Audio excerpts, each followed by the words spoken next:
Aquí comienza Ledo por Tres, magazine de actualidad que recorre arte, política y liderazgo, con la conducción de los hermanos Gretel, Juan Pablo y Belén Ledo.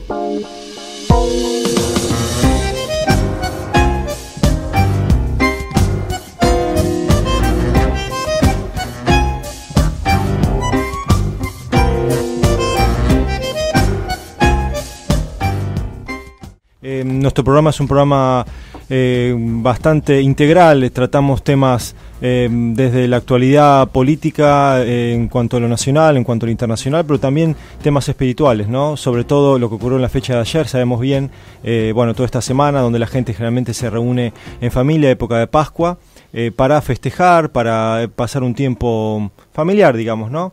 Por un lado, y por el otro, bueno, para nosotros lo importante que es saber que la Pascua es no la resurrección, el volver a nacer un poco, ¿no? Sí, totalmente. Así como el pueblo hebreo celebra justamente después de 400 años de esclavitud, salir de esa condenación para emerger a una nueva situación, y estuvo, vagando 40 años en el desierto, pero ya estaba en un estadio de libertad. Y se celebra la Pascua judía, así nosotros también celebramos la Pascua, que está vinculado a la resurrección. Y es muy lindo recordar el relato, que muchos lo conocemos, de tres hermanos, Marta, María y Lázaro, cuando Lázaro muere. Y realmente Jesús tenía una amistad, no solamente con Lázaro, sino con toda la familia. Y ya habían pasado 4 días que Lázaro había muerto. Y las hermanas van en búsqueda de Jesús, en principio va Marta, y le dice, Maestro, Lázaro ha muerto, si tú hubieses estado aquí, esto no hubiese acaecido. Automáticamente, el maestro se dirige a la casa. Cuando María se entera, sale al encuentro, lo rodeaba multitud de personas, y estaban los famosos llorones de la época, que son aquellas personas que acompañaban en el dolor la circunstancia.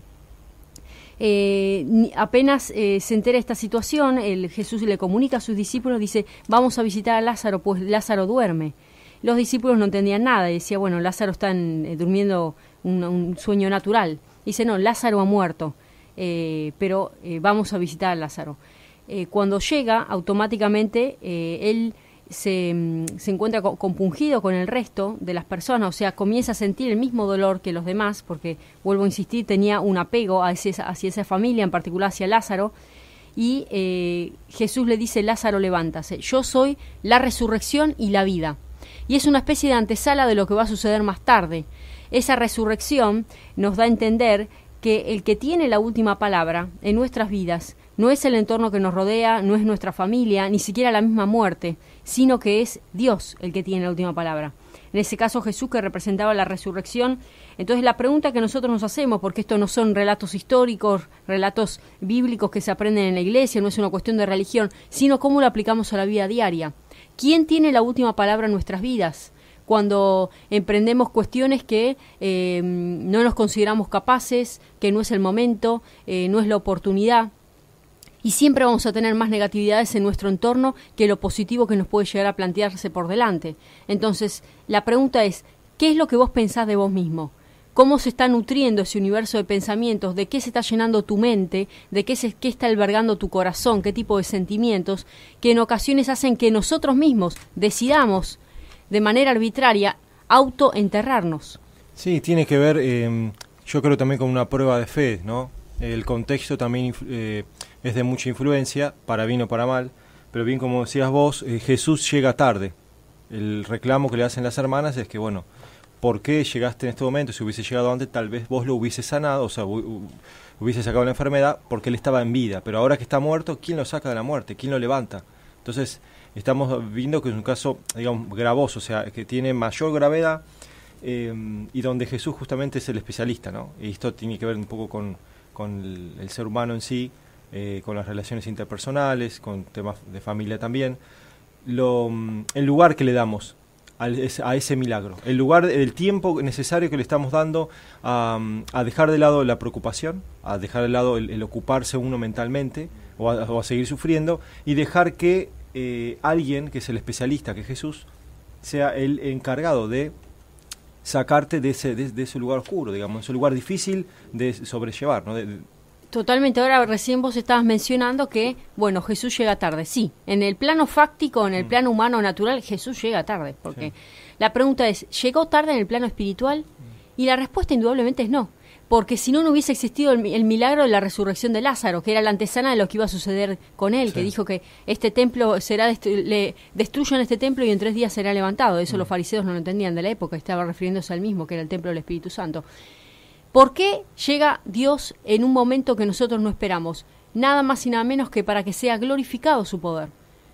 Porque si llega en el momento que nosotros queremos, quizás uno legamos todo a la casualidad, a la buena fortuna, a la buena suerte. O al deseo de uno mismo de controlar todas las cosas. Uno está acostumbrado a tener o querer tener el dominio sobre todo, sobre las personas, sobre los trabajos, sobre los deseos personales. Pero si realmente dejamos que, diría yo, no, la voluntad de Dios es perfecta para uno. Y dejando ese espacio, no al libre albedrío, sino dejando ese espacio que Dios lo ocupe, que es que Él actúe por encima de esa circunstancia, hace que, que un Lázaro resucite en tu vida. O sea, el hecho, me parece a mí, de la Pascua, como yo creo que lo pasa con el pueblo argentino, ¿no? La idea del fin de año, la Navidad, es la excusa perfecta para encontrarse y verse la cara a todos. Pero la pregunta es si uno entiende que la Pascua es todos los días. Sí, también, pero es un recordatorio, es recordar, así como los judíos tienen la kipá, ¿no? Y saben que Dios está por encima. Nosotros tenemos que reconocer que Dios está por encima de nuestras circunstancias y que Él puede sobrellevar tranquilamente los problemas que nosotros no podemos. El tema que debemos aprender a confiar. No confiar en lo que ven nuestros ojos, sino a confiar en ese mundo espiritual, ¿no? Como fue la Pascua, como dijiste vos recién, la resurrección de Lázaro, como nos puede pasar en la vida, resurrección de cualquier circunstancia, ¿no? Aprender a confiar en Dios. Totalmente. Dios quiere mostrarse ayudador, quiere mostrarse amigo, Dios quiere mostrarse presente, quiere mostrarse en la vida de cada uno. Ahora, cuando hablamos de confiar, no es fácil cuando tenemos que perder el dominio propio, cuando tenemos que perder el universo del control sobre el prójimo y aún sobre nosotros mismos, porque la confianza tiene que ver con depositar de manera ciega, sin cuestionar, justamente esa línea de trazabilidad donde hay una especie de espacio que no resulta quizás tangible y yo confío. Y cuando hablo de confianza volvemos a los simples hechos de la vida cotidiana. Confío en que viene el colectivo en la parada del ómnibus, confío en que mañana yo me levanto vivo. Yo pongo el despertador y planifico que el día lunes voy a trabajar. La pregunta es, ¿me voy a levantar vivo? ¿O me va a agarrar un paro cardíaco mientras estoy durmiendo? O sea, uno constantemente tiene una línea de trazabilidad natural, pero hay un nivel de confianza, es una especie de confianza natural, donde uno da por sentado ciertas cuestiones y ni siquiera las agradece. Entonces somos agradecidos de la vida que Dios nos da, de la oportunidad de estar acá, que tenemos un plan, que tenemos un propósito. Y volvemos a lo mismo. ¿Quién tiene la última palabra en tu vida? ¿Quién tiene la última palabra? Está cobrando un plano de mayor importancia el qué dirán los demás de mí mismo, los pensamientos, las emociones que estoy reprimiendo en mi corazón porque el peso que han depositado en mí está condicionando mi libre albedrío. Entonces la pregunta es, ¿somos nosotros en definitiva los autores y los que terminamos trazando justamente el destino que le da potestad, le da facultad, le da control y dominio y gobernabilidad sobre nosotros mismos, creyendo en aquello que ese tercero piensa de mí? Sí, también no recuerdo el sentido de la Pascua, ¿no? Que tiene que ver justamente con un nuevo renacer. Fíjense cuando los discípulos le preguntaban, bueno, ¿cómo tenemos que orar, ¿no? A Jesús? Y él le dijo sencillamente, no hay una fórmula, no hay una práctica, hay un inicio y un final, pero eso no quiere decir que ellos tenían que repetir tal cual, ¿no? El Padre Nuestro y seguir un lineamiento para lo cual llegara a volver a ser nuevas personas, ¿no? O a identificarse con esa cruz. Mucha gente me preguntó, bueno, pero ¿qué es la cruz? ¿Qué representa la cruz? ¿La cruz representa la muerte? ¿La cruz representa el pasado? No, la cruz representa aquello que dejaste atrás. La cruz es un antes y un después. Es un punto de inflexión donde te podés ver por tu retrovisor hacia atrás, pero también podés ver tenés la capacidad de ver hacia adelante. O sea que en realidad sería, no solamente es el pasado, sino es esa situación de estancamiento, es ese momento que no querés recordar, es esas personas que decidís ya no verlas más. Bueno, esa es la cruz, eso representa la cruz. O sea, es un nuevo nacimiento, porque mucha gente identifica la cruz como un símbolo de muerte, de un mal augurio, ¿no? Y es todo lo contrario. En realidad es dejar lo viejo, dejar el pasado para poder encaminarse hacia lo nuevo. Bueno, mismo Jesús decía, mi yugo es fácil y ligera mi carga. Vengan a mí los que estén cansados, ¿no? Bueno, claramente también nos dice, cada uno tome su cruz y sígame. No llevar la cruz del otro. Uno tiene que llevar su propia cruz, pero cuando uno está tan pesado con su propia cruz, ¿qué dice Jesús? Yo soy, mi yugo es fácil y ligera mi carga, o sea, vengan a mí todos los cansados. Bueno, estos son los momentos donde la resurrección personal, en los deseos, en los anhelos, en los temas que son crudos para cada uno en la vida, justamente poder descansar. Descansar no significa lavarse las manos como Poncio Pilato, ¿no? Como hemos visto tantas películas de Broadway y demás, que hicieron también ya sabemos, ¿no? Las películas típicas americanas. Nos quedó marcado cómo Poncio se lavaba las manos, pero no ese es el punto es saber confiar, esperar y tener esa fe ciega de que Dios va a estar obrando. Simplemente, como decías vos recién, Belén, tiene que ver con esa oración, esa naturalidad para hablar con Dios, digamos, sin formas, y abrirse espontáneamente, ¿no? Desde un diálogo directo, en el lugar donde uno se encuentre, en tu casa, en el lugar de trabajo. Uno llega a esa desesperación y claro, va como manotazo de ahogado y agarra lo que puede, ¿no? Ahora, el mismo Hijo del Hombre tuvo que padecer la ausencia de Dios cuando está en la cruz y le dice, Padre, ¿por qué me has abandonado? ¿No? ¿Por qué me has desamparado?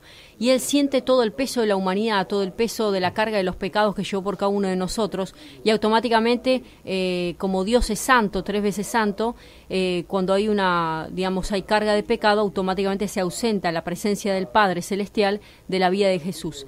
Eso nos muestra lo que es vivir justamente en ausencia o espaldas de Dios. El mismo Hijo del Hombre pasó por esa necesidad, pero automáticamente la respuesta siguiente, ¿cuál fue? La glorificación de su persona hacia cada uno de nosotros, porque le dice, si puedes, pasa este yugo amargo. En Getsemaní le dice, pasa esta copa amarga, ¿no? De mi vida, pero que no se haga mi voluntad sino la tuya. Bueno, acá te leo lo que decía, en Filipenses, algo que interesante, lo que es el carácter de Jesús, cómo debemos tenerlo como ejemplo, porque claramente Jesús nos dejó todas las herramientas para que podamos tener ese modelo. Dice, si Cristo les ha dado a ustedes poder para animar a los demás, y si el amor que ustedes tienen los lleva a consolar a otros, y si todos ustedes tienen el mismo espíritu y son compasivos, les pido que vivan en armonía y que se amen unos a otros. Así me harán muy feliz. Pónganse de acuerdo en lo que piensan, deseen las mismas cosas y no hagan nada por orgullo o solo por pelear. Al contrario, hagan todo con humildad y vean a los demás como mejores a ustedes mismos. Nadie busque el bien solo para sí mismo, sino para todos.